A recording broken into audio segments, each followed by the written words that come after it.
Good morning, dear fellow teachers. I am Leomar G. Mercado, Matatag Curriculum Trainer and Writer. Today, we're diving into curriculum development and the important role teachers play as designers.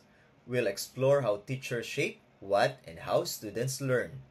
Join me as we discuss crafting curriculum, the teacher as a curriculum designer, and discover how educators create engaging learning experiences that meet students' needs in our changing world.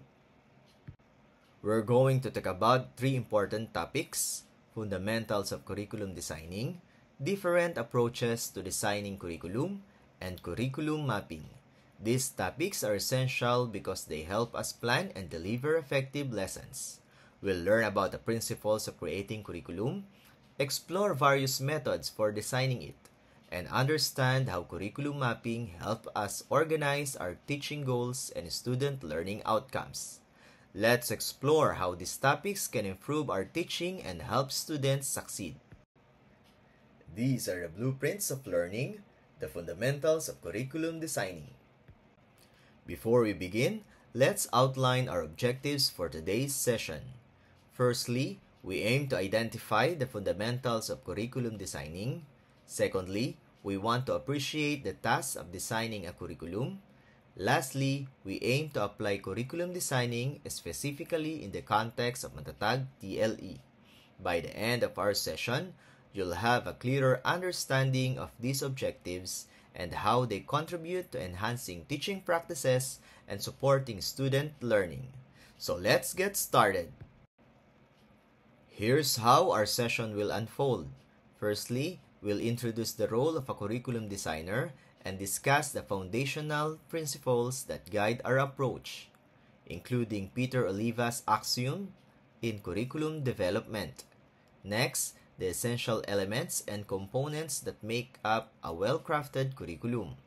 Finally, we'll move on to practical applications of these fundamental components. Throughout our sessions, we encourage active participation and discussions to deepen our understanding and enhance our skills in curriculum designing.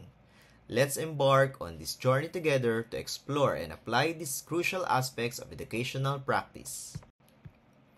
Let's get started with our activity to begin our exploration of curriculum design.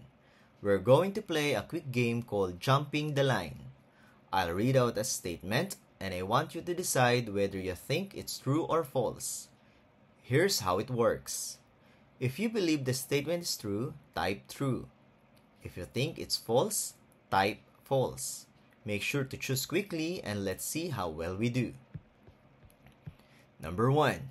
Curriculum change is inevitable, necessary, and desirable. True or false?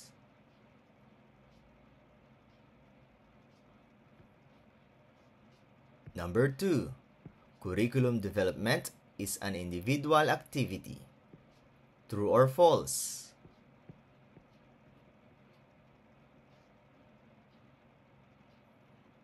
Number 3. Curriculum development is more effective if it is a piecemeal. True or false?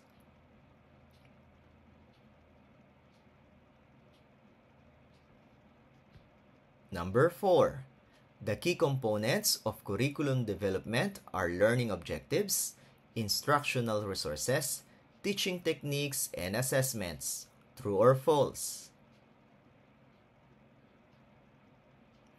And number 5.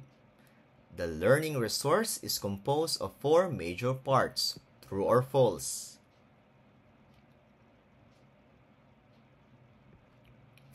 Now, let us check.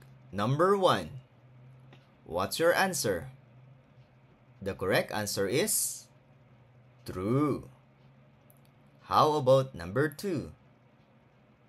What's your answer? The correct answer is false, because it is cooperative group activity.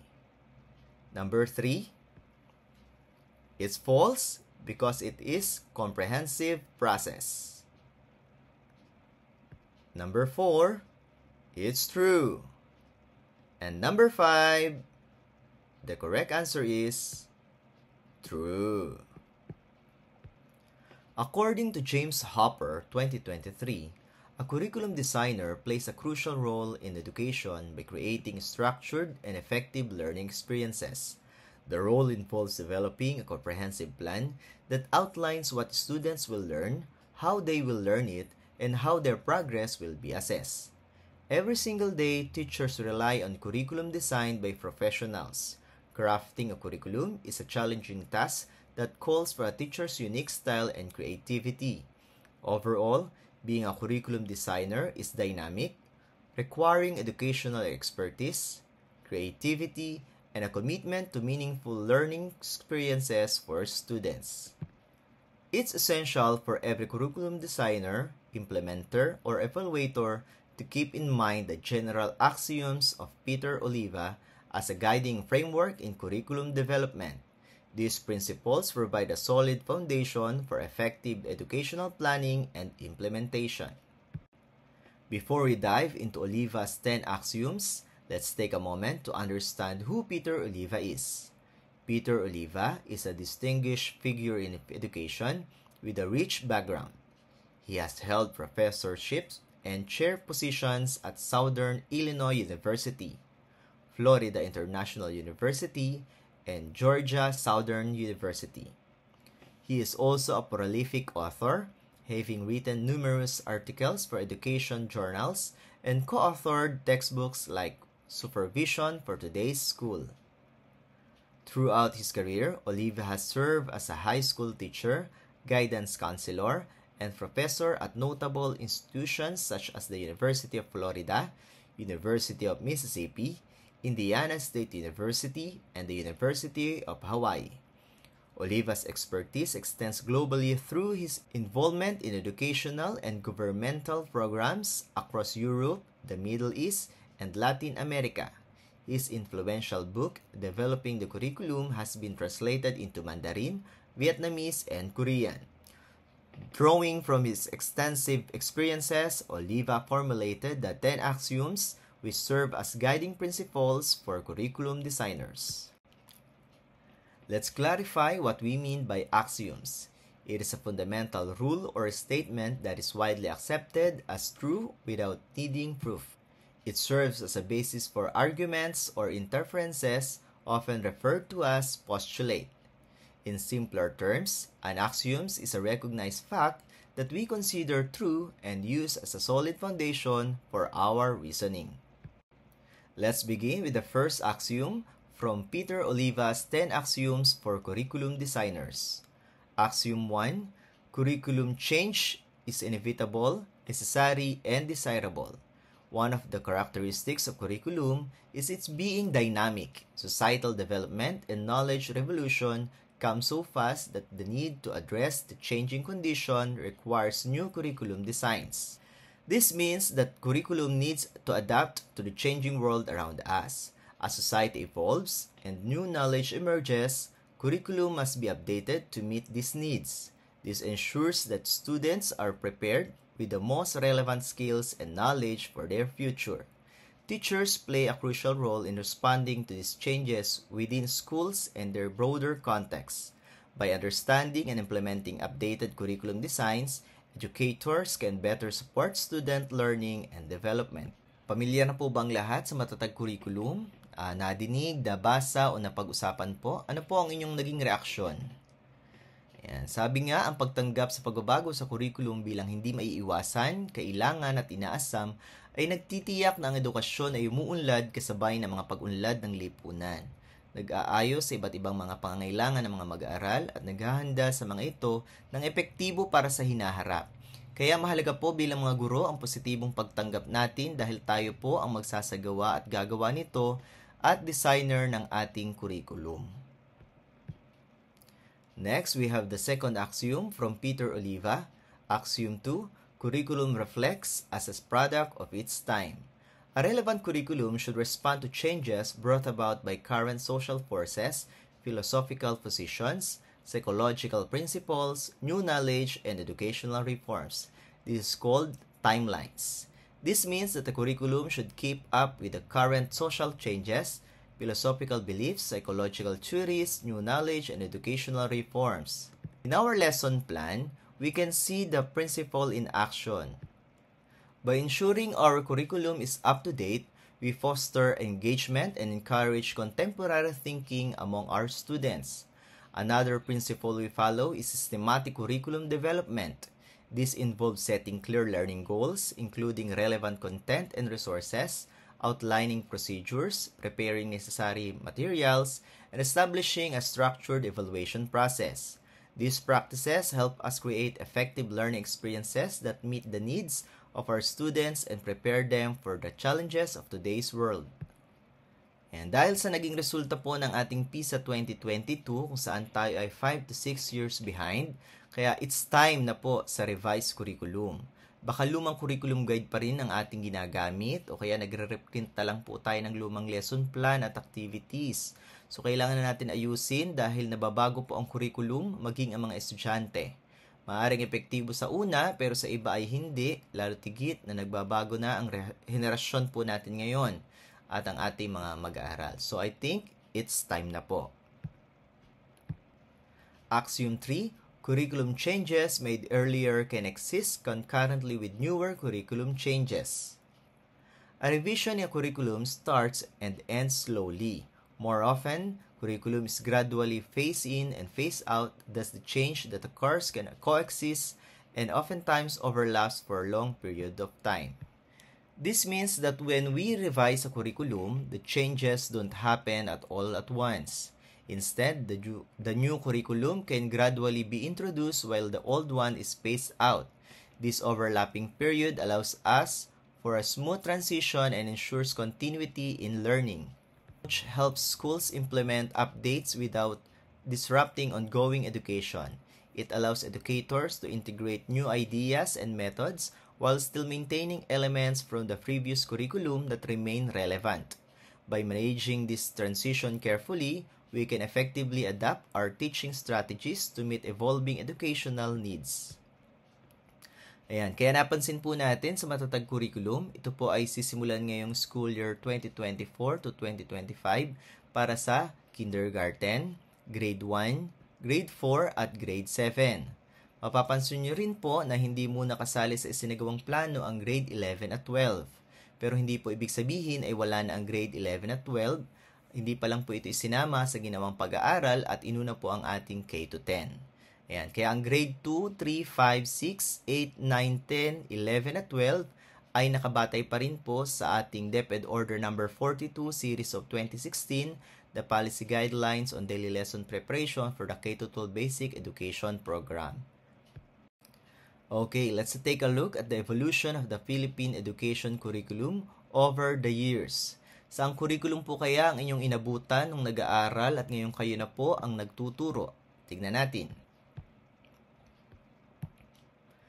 From 1983 to 2002, the National Elementary School Curriculum shaped the primary education landscape.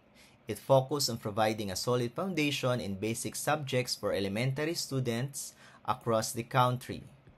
Parallel to this, from 1991 to 2002, the new secondary education curriculum was implemented. It aimed to enhance secondary education by offering a broader range of subjects and learning opportunities. And then, in 2002, the basic education curriculum was introduced. Later revised as the revised basic education curriculum, this curriculum aimed to align educational standards and competencies nationwide, ensuring consistency and quality in learning outcomes. A significant shift occurred in 2011 with the implementation of K-12 program, which aimed to enhance the country's educational system by adding 2 years to the basic education cycle. This reform aimed to better prepare students for higher education and employment opportunities. Recently, the revised 2024 Matatag curriculum has been introduced, focusing on resilience and adaptability in education. It continues to evolve the Philippine curriculum, emphasizing skills development and preparing students for the challenges of the modern world. These changes reflect ongoing efforts to improve Philippine education, ensuring that it remains responsive to the needs of learners and the demands of society as we continue to navigate these developments. Axiom 4. Curriculum change depends on who will implement the change. Teachers who will implement the curriculum should be involved in its development, hence, should know how to design a curriculum. This will assure an effective and long-lasting change. This means that teachers who are responsible for implementing the curriculum should be actively involved in its development. When teachers participate in curriculum design, they ensure that it meets the needs of their students and aligns with their teaching style and classroom environment. This involvement also promotes effective and sustainable changes in education. Ayan. Kaya po sa matatag curriculum, hinayaan po ng DepEd ang kalayaan na ang guro ang mag-decide at mag-design ng kanyang budget of works and lesson exemplar dahil tayo ang first-hand na nakakilala sa ating mga mag-aral sa kung ano ang kakayahan at kaalaman nila. Since teachers play a crucial role in implementing the curriculum, it's important that they have the knowledge and skills to design and adapt the curriculum according to their students' needs. This ownership of the curriculum by teachers fosters a sense of responsibility and commitment to its success. By empowering teachers to design and implement curriculum changes, we can create a more responsive and effective educational system that benefits both educators and students alike. Kung saan ang mga guro na nagtuturo o magtuturo ngayong taon sa kindergarten, grade 1, 4 at 7 ay dumula sa ating division seminar ng Matatag Curriculum. Axiom 5. Curriculum development is a cooperative group activity. Curriculum development is a group effort. This means creating curriculum involves teamwork. It's not just one person's job. It requires educators, administrators, and sometimes even students working together. When developing curriculum, it's important to consult with stakeholders like teachers, parents, and students. This helps everyone feel involved and ensures the curriculum meets everyone's needs. It also brings in different perspectives, making the curriculum more effective. By working together, we can create educational programs that are engaging and relevant for all learners. Let's explore how collaboration plays a crucial role in curriculum development. That's why, in the revision and in our Matatag curriculum as a result, it involves 117 DepEd specialists, 533 DepEd teachers, school head and supervisors, 126 consultants from higher education institution experts, 205 external and government stakeholders, and 180 private schools and organizations, and 7 international experts. We're in from April 19 to May 13, 2023. 4,842 respondents reviewed the revised curriculum, and we got 96% public approval rate. Kaya po ito ay atin nang i-implement this school year.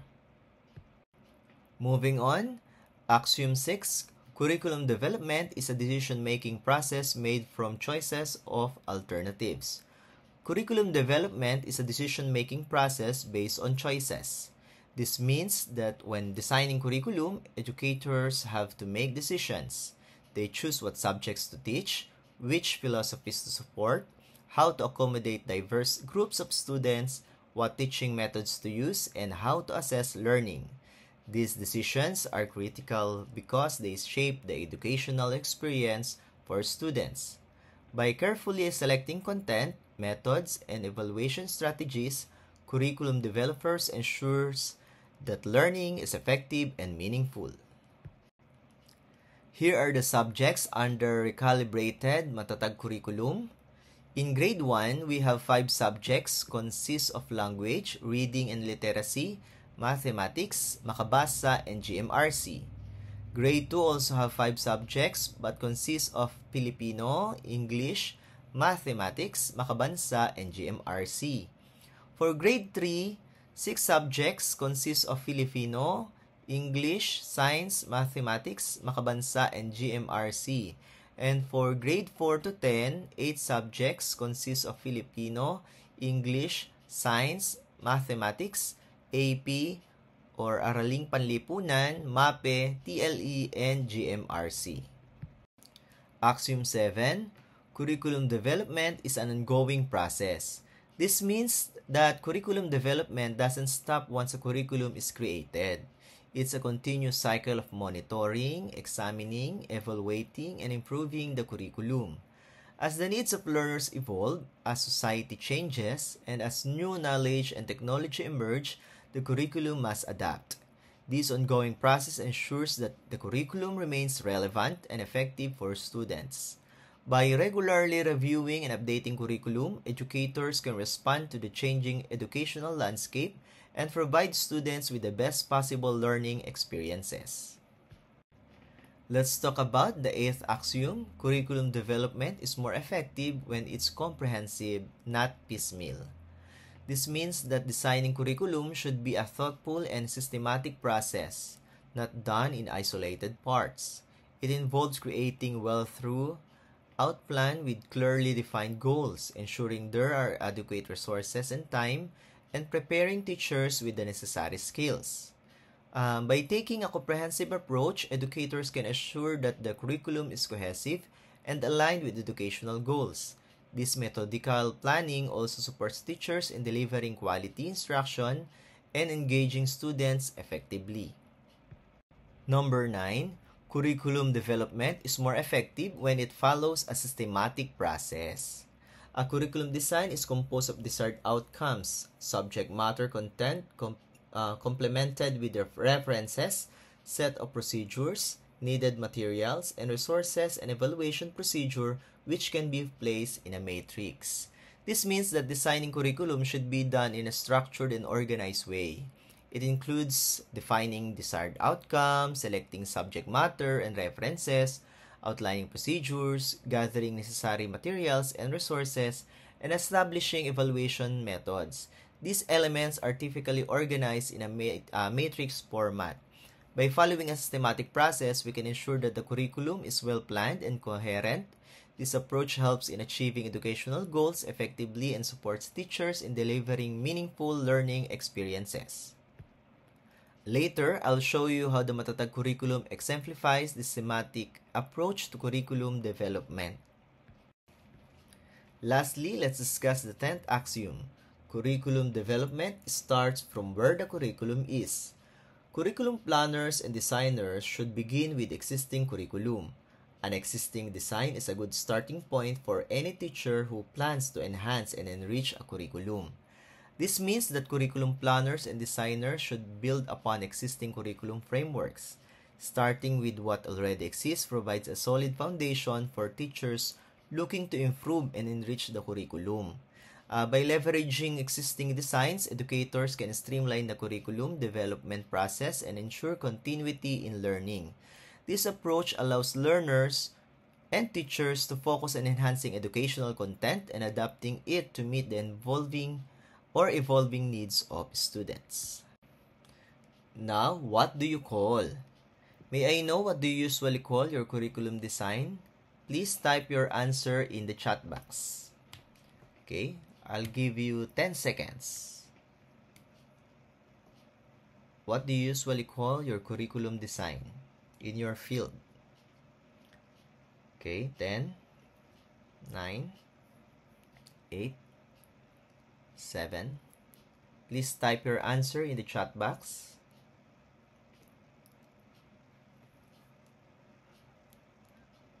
3, 2, 1. Okay.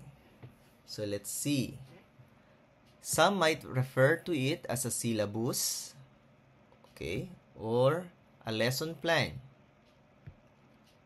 Okay, a unit plan, a course design, a lesson exemplar, or a learning resource. And despite the different names, they generally share common components. However, Schools, institutions, or departments may add or modify certain elements based on their specific needs and preferences. Let's discuss how these various labels for curriculum design all aim to create effective learning experiences for students. Okay, feel free to share your thoughts in the chat box. Now, we're discussing curriculum development, the systematic planning and organization of educational experiences for students. The key components include learning objectives, what students should know and be able to do, instructional resources, materials and tools for teaching, the teaching techniques, which is methods to engage and facilitate learning, and assessments, tools to measure students' progress. These elements form the core of effective curriculum development, ensuring structured and supportive learning experiences. Let's dive into the first component of curriculum development, the learning objectives. Learning objectives, clearly stated learning objectives outline what knowledge, skills, and abilities students should possess as a result of the curriculum. So, learning objectives are clear statements that define what students should know, understand, and be able to do by the end of the curriculum. They ensure alignment with desired learning outcomes and serve as a roadmap for instructional planning. By setting specific goals, we can focus on delivering content and activities that effectively support student learning. Next, the second component of curriculum development, the instructional resources. Instructional resources. Choosing the right instructional resources is crucial to developing a curriculum.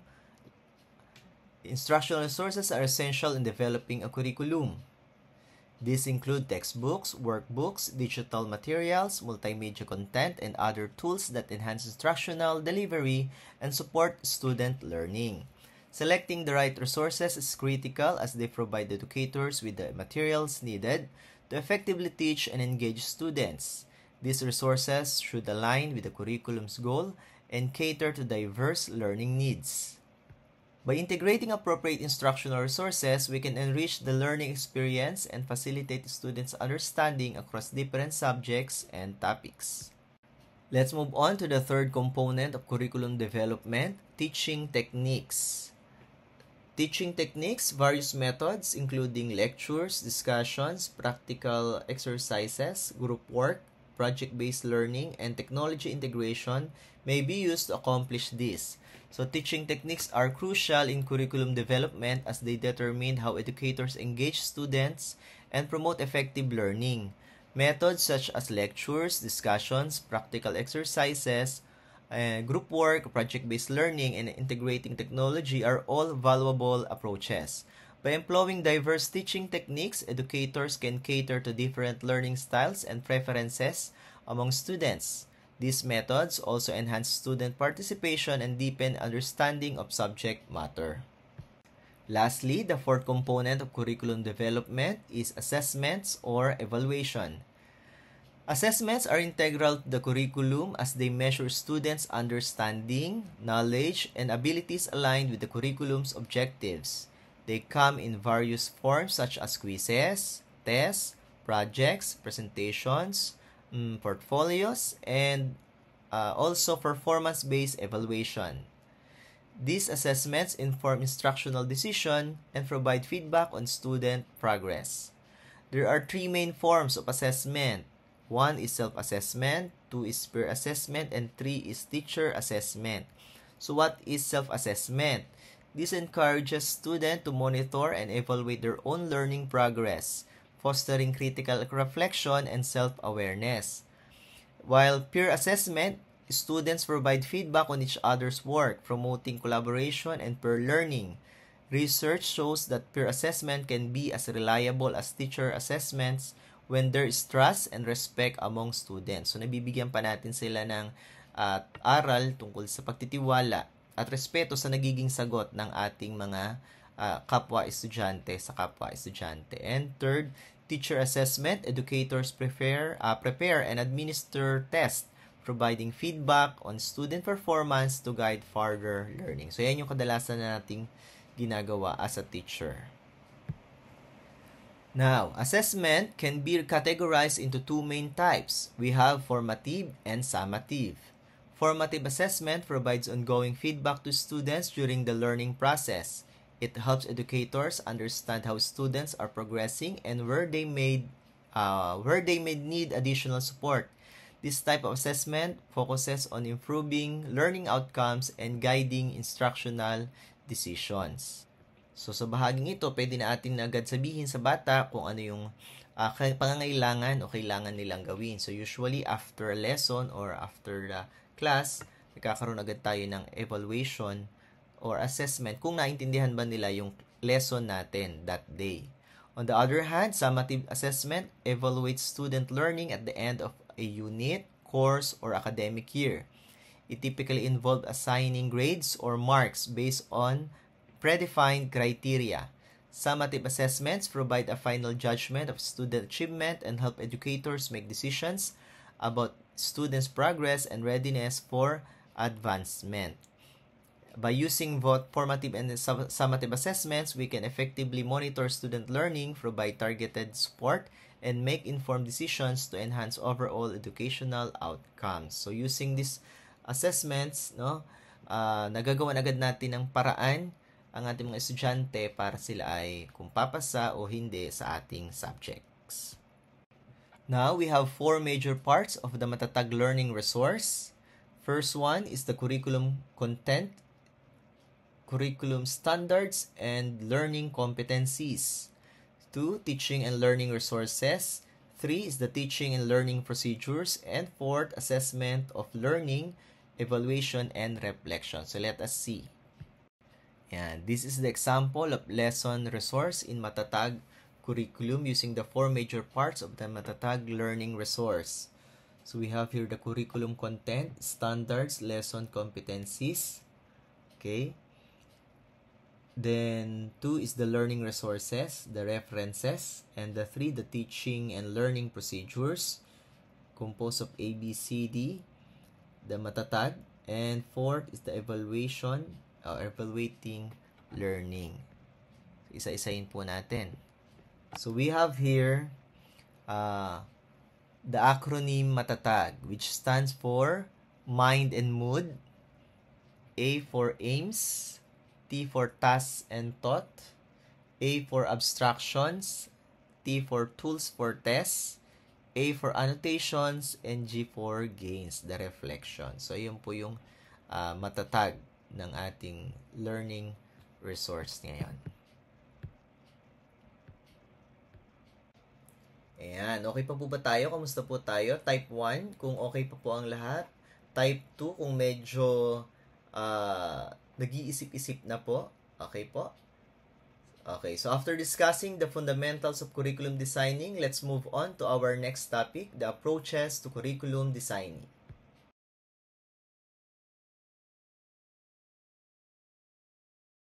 Our objectives for our session, we're exploring the objectives of identifying familiar curriculum designs and analyzing how these approaches are applied in school settings. So let's outline the flow of our session. Firstly, we'll start with a warm-up activity to get us engaged and focused. Next, we'll explore different types of curriculum design. After that, we'll discuss various approaches to curriculum design and how they are applied in educational settings. Now, before we dive into our discussion on curriculum designing approaches, let's start with a warm-up activity. I'd like you to think about the approaches to curriculum designing that you currently use or are familiar with. Take a moment to reflect on the approach or approaches you find most effective or have experience with. Okay? So feel free to share your thoughts or experiences in the chat box. This will help us set the stage for our discussion on curriculum designing approaches. Okay, ready po? Type po tayo sa ating chat box.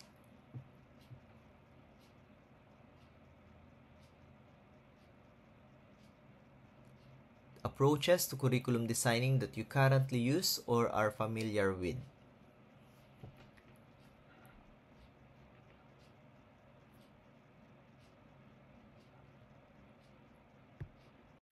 Now, let's begin by exploring the subject-centered curriculum. A subject-centered curriculum focuses on specific disciplines or subjects such as language arts, science, history, or mathematics. It organizes the curriculum around the content knowledge, ideas, and skills related to these subjects. With this approach, students gain a deep understanding of the subject matter and develop proficiency in specific areas. Subject-centered curricula often follow a predetermined scope and sequence to ensure comprehensive coverage of the subject. They may align with academic standards and standardized assessment to evaluate student performance. This method is beneficial for students as it provides a structured learning path and support mastery of subject-specific concept. Subject-centered curriculum design includes variations such as subject design, discipline design, correlation design, and broad field design. In subject design, it focuses on specific subjects like English or science with independent teaching of each subject. In discipline design, it integrates related subjects into a cohesive curriculum such as combining history and geography in social studies. In correlation design, it connects subjects based on the relationships, promoting interdisciplinary learning. And broad field design integrates multiple subjects under broad themes like natural sciences, combining biology, chemistry, and physics. These variations cater to different educational needs and help educators structure curriculum effectively. Ayan, kaya sa ating CO or class observation, may hinahanap din tayo na integration. Okay? So, it is within and across the curriculum.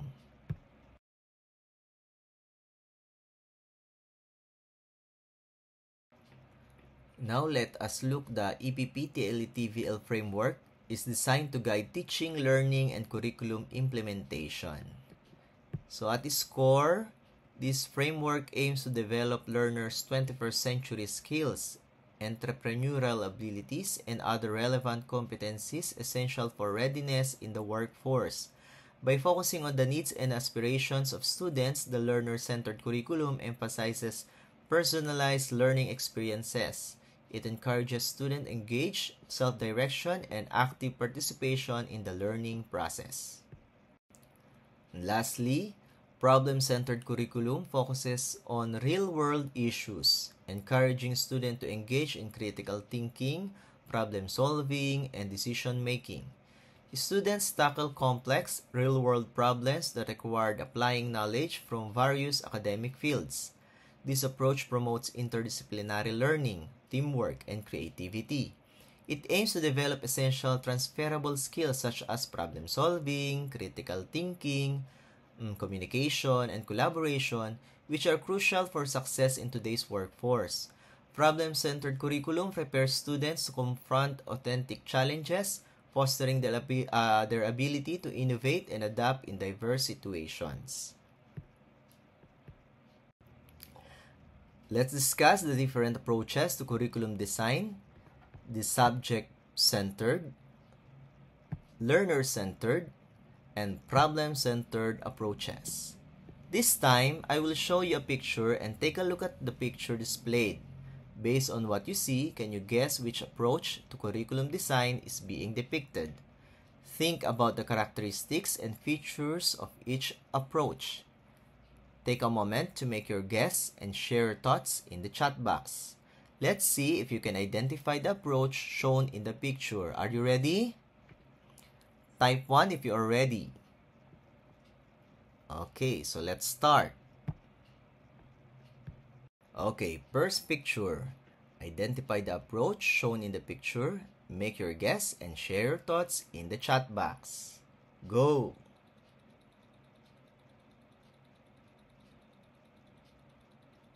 What approach is this? 3, 2, 1. The correct answer is learner-centered approach because it acknowledges and respects the fundamental rights of the child, provide a motivating, supportive learning environment for all the learner. Next. Second picture. Identify the approach shown in the picture. Make your guess and share your thoughts in the chat box. Ready? Go!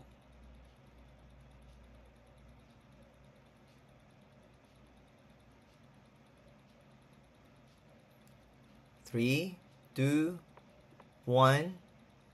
Time is up. The correct answer is learner-centered approach. You got it correct. Because it considered the uniqueness of every learner in a multicultural classroom. 2. Consider using differentiated instruction or teaching and make all activities revolve around the overall development of the learner. Next. Third picture, identify the approach shown in the picture. Make your guess and share your thoughts in the chat box. Go!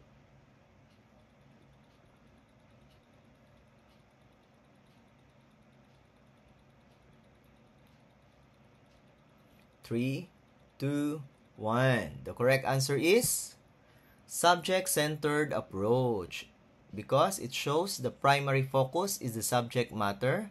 The subject matter serves as a means of identifying problems of living, and learning means accumulation of content or knowledge. Next. Identify the approach shown in the picture. Make your guess and share your thoughts in the chat box. Go!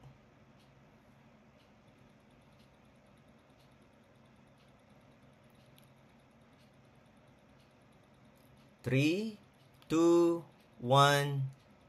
What's your answer? The correct answer is problem-centered approach. In this picture, the learners are capable of directing and guiding themselves in resolving problems, thus developing every learner to be independent. 2. The learners are prepared to assume their civic responsibilities through direct participation in different activities. And lastly, the curriculum leads the learners in the recognition of concerns and problems in seeking solutions. Learners are problem solvers themselves. How about in this picture? Identify the approach shown in the picture. Make your guess and share your thoughts in the chat box. Go!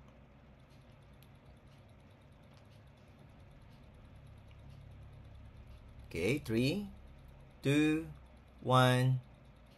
The correct answer is subject-centered approach. In this picture, teacher's role is to dispense the content.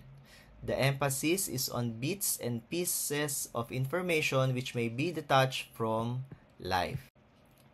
Again, the different types of curriculum are subject-centered design, which focusing on a specific subject area or disciplines.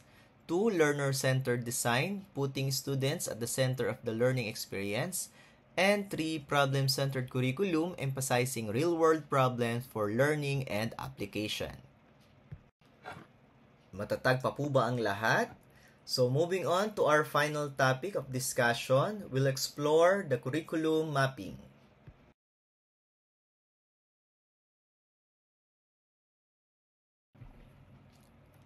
Please take a moment to type your thoughts about this picture.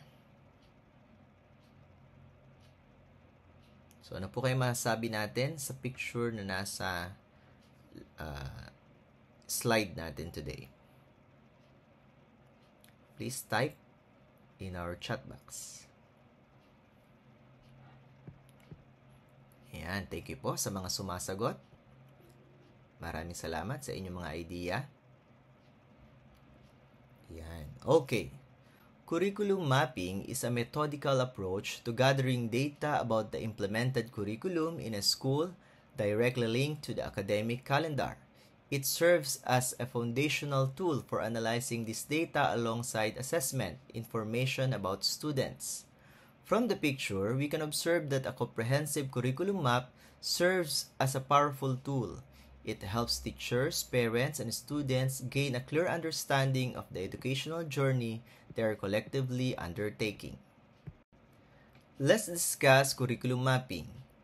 It is a reflective process that supports teachers in understanding their instructional practices and student learning outcomes. Curriculum mapping involves systematically documenting what has been taught in a class, how it was taught, and how learning outcomes were assessed. This reflective practice helps educators analyze the effectiveness of their teaching methods and curriculum implementation. The outcome of curriculum mapping is a document called a curriculum map. Typically, curriculum maps are graphical illustrations presented in a table or matrix format. These maps provide a visual presentation of the alignment between learning objectives, instructional strategies, and assessment within a curriculum. Let's clarify the difference between a curriculum map and a lesson plan. A lesson plan outlines daily or weekly teaching details, specifying what will be taught, how, and with which resources. It's focused on short-term instructional goals. In contrast, a curriculum map provides a long-term view of what has been taught over an entire school year or semester. It shows the sequence of learning objectives, instructional strategies, and assessment across the curriculum. While lesson plans guide daily teaching activities, curriculum maps help educators see the overall progression and coherence of learning throughout the academic year. They support planning, alignment with educational goals, and assessment of student learning outcomes. Curriculum mapping aims to ensure that the assessments, tests, and other methods teachers use to evaluate learning, achievement, and progress are based on what has been taught to students and on the learning standards that the students are expected to meet in a particular course, subject area, or grade level. Additionally, curriculum mapping helps identify alignment between instructional practice and learning standards, revealing any gaps that may exist in the curriculum. This process supports quality audits to maintain excellence and effectiveness in education. Furthermore, curriculum mapping establishes a standardized flow of lessons, promoting consistency and coherence in teaching. It enhances educators' familiarity with the curriculum and enables them to align instructional materials with diverse teaching methods and pedagogies. We have here the example, the goal of the EPP-TLE-TVL in Matatag Curriculum to equip learners with lifelong learning skills that enable them to be productive individuals, ready for the world of work, and contribute to achieving national goals. The EPP-TLE-TVL curriculum emphasizes two big ideas. It is the world of work and lifelong learning skills. The world of work encompasses occupations, jobs, careers, and employment, which are essential for survival. Nearly everyone works out of necessity. Soft skills are crucial in this context, including creative, problem-solving, critical thinking, and communication skills. Hard skills are also vital, such as proficiency in tools, operating machinery, occupational safety and health, computer skills, product development, technological skills, and procedural knowledge. Lastly, the lifelong learning skills are fundamental for continuous personal and professional growth. So let's discuss Key Stage 2 for grade 4 to 6 and Key Stage 3 grade 7 to 10 in the EPP-TLE-TVL curriculum. In Key Stage 2 grades 4 to 6, learners are expected to apply their foundational knowledge and skills in the four components of the learning area. Moving to Key Stage 3 for grades 7 to 10, learners are expected to demonstrate common industry skills introduced in various specializations. These skills include using tools and equipment, understanding mensuration, interpreting drawings and plans, observing occupational safety and health practices, and exploring career and business opportunities. While for grades 9 and 10 specifically, learners are further expected to develop technical skills relevant to different sectors. These stages are designed to progressively build on learners' competencies, preparing them for practical application and future career paths in their chosen fields. Now, let's take a look at the sample curriculum guide for TLE Grade 7, which includes several key components: the content, content standard, performance standard, and learning competencies. And this is the sample lesson exemplar for TLE ICT for Quarter 1 for Grade 7 for Week 1. So we have the curriculum, content standards, and lesson competencies. Okay. As I conclude our discussion, I'd like to leave you with this thought. Curriculum planning is the deliberate process of organizing instructional activities to achieve educational goals. As teachers, we design pathways for students to explore, learn, and grow. For your references, ito po ang aking mga ginamit para sa ating session and discussion. Once again, I'm Leomar G. Mercado. For inquiries, feel free to email me or connect with me on Facebook under Leomar Mercado. Thank you guys. Salamat po sa inyong pakikinig. Muli po, thank you and God bless. Maraming salamat po.